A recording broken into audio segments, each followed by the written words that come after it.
तृतीय स्कंद भागवत दर्शन श्री स्वामी अखंडानंद सरस्वती जी महाराज की व्याख्या। उद्धव और विदुर जी महाराज की भेंट का वर्णन कर रहे हैं। राधे राधे। भगवान श्री कृष्ण की मधुर बाल लीलाओं आदि का वर्णन किया जाएगा। राधे राधे। श्री कृष्णाय नमः। 2-3 अध्याय में भगवान श्री कृष्ण की लीलाएं हैं। 3 अध्याय तक करते जाओ, ठीक है।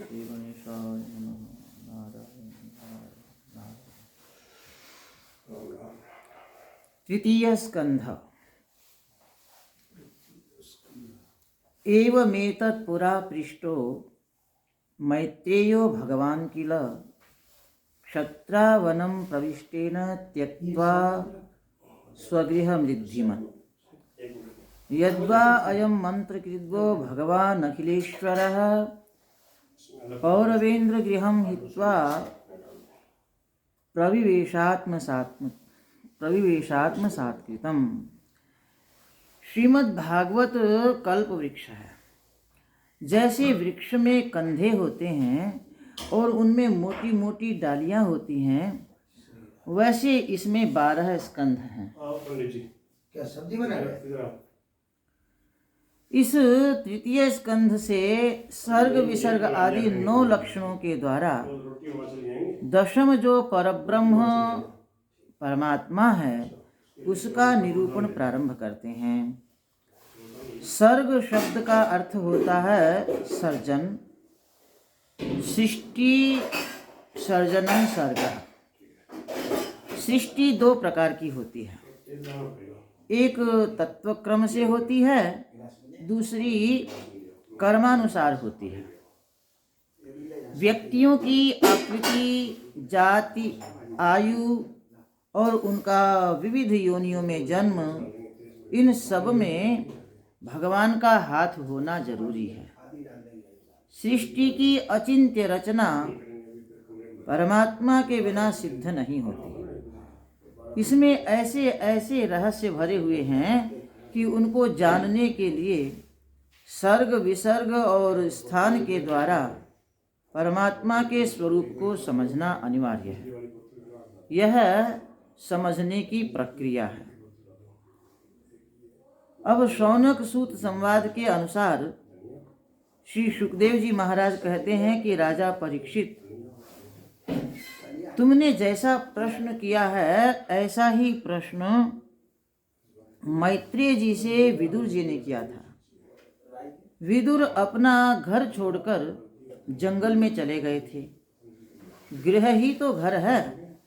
गृह शब्द में से री को उठाकर ह के बाद रख दो तो ग और ह मिलकर घ हो जाएगा।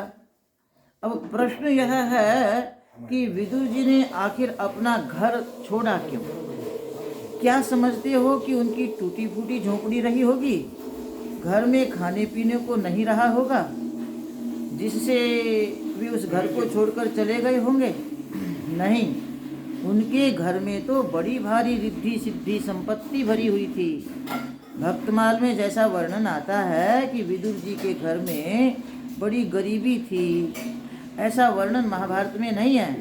महाभारत में तो जैसा वर्णन दुर्योधन के महल का है वैसा ही विदुर जी के महल का भी है। उसके अनुसार विदुर जी धृतराष्ट्र के समान ही बहुत संपन्न थे। तो त्यक्त्वा स्वगृह मृद्धिमत्, विदुर जी का त्याग बेबसी का त्याग नहीं था, वैराग्य पूर्वक था। असल में विदुर जी के घर में दुर्योधन के घर की अपेक्षा भी एक विशेष बात थी। यद्वा अयं मन्त्रकृद्वो भगवान् अखिलेश्वरः पौरवेन्द्र गृहं हित्वा प्रविवेशात्मसात्कृतम्। अखिलेश्वर भगवान पांडव वंश के सलाहकार थे, मंत्रदाता थे। जब वे पांडव दूत बनकर हस्तिनापुर गए थे तब उन्होंने वहां दुर्योधन का आमंत्रण स्वीकार करके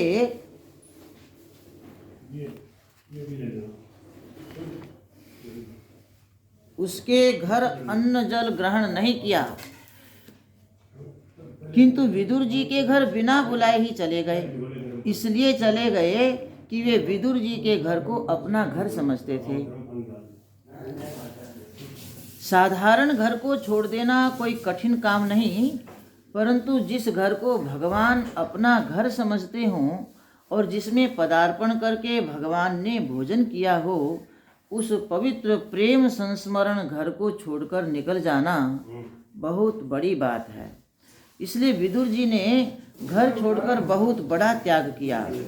बात यह है कि मनुष्य घर के लिए नहीं होता, वह तो भगवान की प्राप्ति के लिए, भगवान का भजन स्मरण करने के लिए होता है। वर्षा, सर्दी, गर्मी आदि से सुरक्षित रहकर घर में भजन करे तब तो उसकी चरितार्थता है, परंतु यदि घर के सजाने संवारने में ही सारी जिंदगी बीत जाए और भगवान ही छूट जाएं तो वह घर तो बंधन है, नरक है। पहले महात्मा लोग घर इसलिए बनाते थे कि वहीं रहकर भजन करें। घर भगवान के भजन के लिए होता है, विषय भोग के लिए नहीं होता। विषय भोग के केंद्र घर को छोड़ना जरूर कठिन है। राजा परीक्षित ने प्रश्न किया कि महात्मा विदुर और मैत्रेय दोनों कहाँ मिले? उनमें कोई साधारण बातचीत तो हुई न होगी। साधु लोग इकट्ठे होते हैं तो कोई धन दौलत की बात तो करते नहीं। वे आकृति की, रूप की, आभास की चर्चा नहीं करते, तत्व की, ईश्वर की चर्चा करते हैं। वे कड़ा कंगन की चर्चा नहीं करके उसके भीतर का सोना क्या होता है उसकी चर्चा करते हैं। उनका इससे कोई मतलब नहीं होता कि इस जगत में क्या क्या है, कैसा कैसा है। उनका ज्ञातव्य और वर्ण्य विषय तो यह होता है कि यह जगत किस धातु से बना है। यही महात्माओं की विशेषता है। उनकी बुद्धि तत्वग्राहिणी होती है, आकृति, रूप और आभास को ग्रहण करने वाली बुद्धि नहीं होती। इस प्रकार का प्रश्न सुनकर श्री सुखदेव जी महाराज बहुत ही प्रसन्न हुए और बोले कि परीक्षित सुनो, यह उस समय की बात है जब अंधे धृतराष्ट्र ने दुनिया को पकड़ लिया था। धृतराष्ट्र तेरा तो मेरा बनाने वाला होता है। मेरा मेरा करके फंसे हुए लोग यह देखते हुए भी कि उनका बेटा बहुत ही दुष्ट है, उसी का पक्ष लेते हैं। आजकल आप देखते हैं कि पार्टी बंदियों में क्या होता है, अपनी पार्टी का कोई कितना भी बेईमान हो वह दूध का धुला होता है, और दूसरे की पार्टी का कितना भी अच्छा हो वह बेईमान माना जाता है। दलबंदी में सबसे बड़ा पापी यही होता है, सबसे बड़ा पाप यही होता है। इसी पाप के कारण दल टूटते हैं, क्योंकि अपने दल के पापी का भी आदर होता है और दूसरे दल के भले मानुष का भी अनादर होता है। दुर्योधन ने पांडव शरीके धर्मात्माओं को लाक्षा भवन में बंद करके जलवाने की और भरी सभा में द्रौपदी के बाल पकड़कर नंगा करने की कुचेष्टा की, किंतु धृतराष्ट्र ने शक्ति संपन्न होने पर भी अपने अत्याचारी पुत्रों और उनके साथियों का निवारण नहीं किया। उन्होंने जुए रूप अधर्म से पांडवों को जीत लिया और उन्हें वनवास दे दिया। समय पूरा होने पर पांडव लौटकर आए भी, फिर भी उनका हिस्सा नहीं दिया गया। यहाँ तक कि श्री कृष्ण राजदूत बनकर गए और उन्होंने भी धृतराष्ट्र को समझाया, परंतु उन्होंने श्री कृष्ण की बात भी नहीं सुनी। ऐसे लोगों को अशांति तो होती ही है। जब धृतराष्ट्र को रात्रि में नींद नहीं आई तब उन्होंने विदुर को बुलाया। विदुर ने जो उपदेश दिया वह विदुर नीति के नाम से प्रसिद्ध है। उन्होंने साफ साफ सलाह दी कि धर्मात्मा पुरुष आधा इधर और आधा उधर की बात नहीं करता। देह में मैं ममता के कारण ही यह होता है। आप इससे बचिए और युधिष्ठिर का हक उनको अवश्य दे दीजिए। श्री कृष्ण ने पांडवों को अपना समझा है। जिन दुर्योधन आदि को आप अपना पुत्र समझते हैं वे आपके तथा श्री कृष्ण के दुश्मन हैं। आप इनका परित्याग कर दें। जिस समय विदुर जी धृतराष्ट्र को ऐसी सलाह दे रहे थे, उसी समय दुर्योधन, शकुनी, कर्ण आदि आपस में मिले और बोले कि इस शूद्र और दासी पुत्र विदुर को किसने यहाँ बुलाया है, इसको घर से बाहर निकाल दो। दुर्योधन, शकुनी, दुशासन सब गाली देते रहे, धृतराष्ट्र सब सुनते रहे, परंतु उनके मुंह से एक भी ऐसा शब्द नहीं निकला जिससे कि वे चुप हो जाते।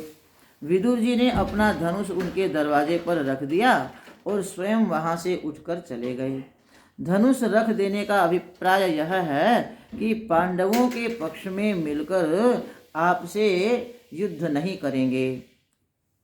आप यह मत समझना कि हम आपकी पार्टी से बाहर जा रहे हैं, हम दल बदलू नहीं हैं, इधर से निकलकर उधर से नहीं लड़ेंगे। वहाँ से निकलकर विदुर जी तीर्थ यात्रा पर चले गए और भ्रमण करने लगे। तीर्थों की विलक्षणता यही है कि उनमें जाने पर भगवान का स्मरण होता है। किसी शहर में जाओ तो वहाँ लोग कहेंगे कि यहाँ अमुक सेठ की कोठी है और तुम्हें सेठ की याद आ जाएगी, लेकिन तीर्थ में जाने पर बोलेंगे कि यहाँ भगवान ने माखन चोरी की, यहाँ कालिय मर्दन किया, रास लीला की। एक एक स्थान देखकर भगवान की याद आएगी। गंगा जी और हिमालय तो दिखाई पड़ते ही भगवान का स्मरण कराते हैं। एकादशी, जन्माष्टमी, रामनवमी आदि काल भगवान का स्मरण कराते हैं और स्थान भगवान का स्मरण कराते हैं। देव प्रतिमाओं और भक्तों की निवास स्थली का दर्शन करके हमारी ममता का निवारण होता है और भगवान का स्मरण चिंतन होने लगता है। यही अंतःकरण की शुद्धि है। इसीलिए महात्मा लोग उन तीर्थों में जाते हैं जहाँ भगवान की प्रतिमाएं हैं, उनकी लीलाओं वाले पुण्य उपवन हैं, कुंज हैं, पर्वत हैं, नदियाँ हैं। तीर्थ सेवन के भी नियम हैं। वहाँ जाकर स्नान करना चाहिए, धरती पर सोना चाहिए, संयम से रहना चाहिए, तभी तीर्थ का फल मनुष्य को मिलता है। शास्त्रों में कहा गया है, यस्य हस्तौ च पादौ च मनश्चैव सुसंयतम दानम तपश्च कीर्तिश्च स तीर्थ फलमश्नुते। जिसके हाथ, पांव, जीभ, मन ये सब काबू में रहते हैं, जो दान करता है, तप करता है, कीर्तन करता है और जिसकी कीर्ति उत्तम है, उसको तीर्थ का फल प्राप्त होता है। विदुर जी ने अपने को ऐसा बना लिया था कि वे किसी की पहचान में नहीं आते थे। ऐसे तिरस्कृत से रहते थे जैसे कोई शराबी रहता है।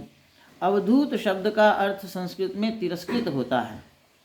जिसको तिरस्कार पूर्वक घर से बाहर, गांव से बाहर निकाल दिया जाए, उसे चाहिए कि वह तीर्थ में रहे और खूब सहन करे।